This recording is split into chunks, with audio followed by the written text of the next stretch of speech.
কি রে, তুই এখানে বসে বসে কি করস? আর কম্বল কোথায় পাইছস?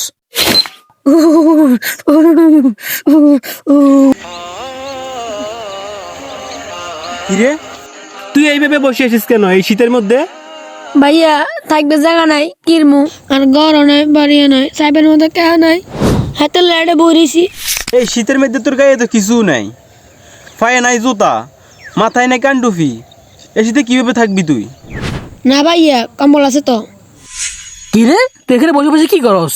আর তুই কম্বল কোথায় পাইছস? তোর গরম কাপড় চাই? গরম কাপড় কি আগে থেকে ফোরানে? আর এই কম্বলটা তুই কোথা থেকে চুরি করে আনছস? সালাম ভাই, কথা একটু ভালোভাবে বলেন। এই বাচ্চাটা সারা রাত এই কম্বলটা দিয়ে কাটাইছে, আপনাদের মতো মানুষের কারণে আজ এই বাচ্চাটা এখানে পড়ে আছে।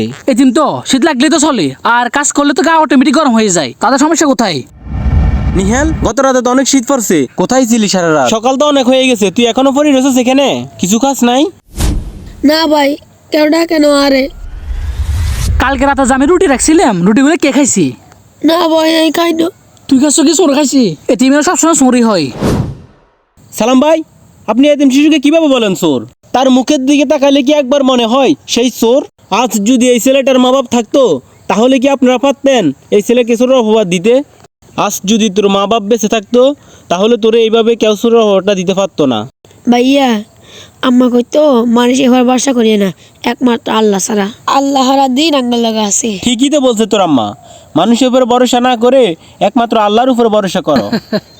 এতিমে যদি মা বাবা থাকতো তাহলে কি এতিম হইতো? বেশি বাড়াবাড়ি করো না রহিম, এটা কিন্তু ভালো হবে না বলে দিলাম। এই নিহাল, তুই কি কাজ এখন ধরস নাই?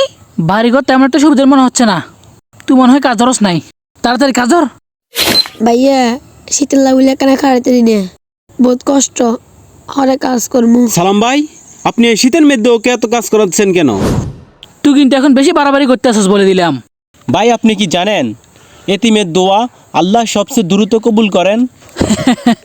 এসব কথা আর কোনো কাজ হবে না। ভাই আপনার হৃদয় এখন ফাতর হয়ে গেছে, সেই জন্য আপনি কোনো ভালো কথা শুনতে চান না।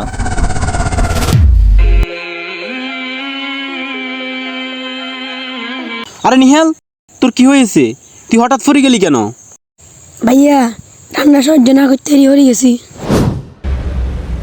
আরে এখানে কি হয়েছে?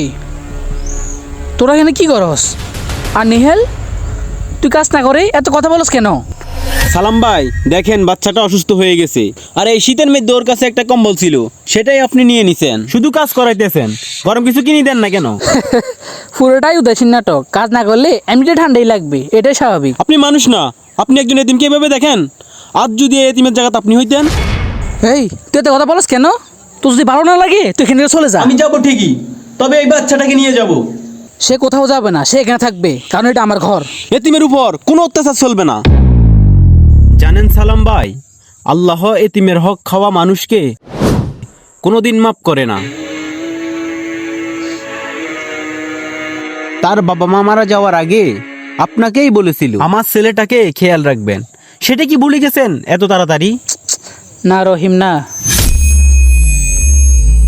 নিহাল, তুই দয়া করে আমাকে ক্ষমা করে দে, আমি অনেক বড় ভুল করছি। ভাইয়া আমি কিছু মনে করিনি। তুই আমার ভাইয়ের মতো, আমি না জেনে না বুঝে তোকে কষ্ট দিয়েছি। আল্লাহ আমাকে ক্ষমা করুক। সালাম ভাই, ক্ষমা চাইলে আল্লাহ অবশ্যই ক্ষমা করেন, কারণ আল্লাহ ক্ষমাকারীদের পছন্দ করেন।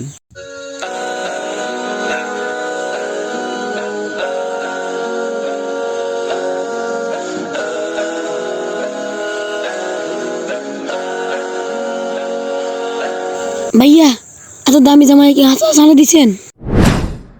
নিহাল, আজ থেকে তুমি আর এতিম না, তুমি আমার ভাই। একজন এতিমের কষ্ট শুধু সেই বুঝে, তাকে সামান্য ভালোবাসা দিলে আল্লাহ আপনাকে শতগুণ বেশি দিয়ে দেন।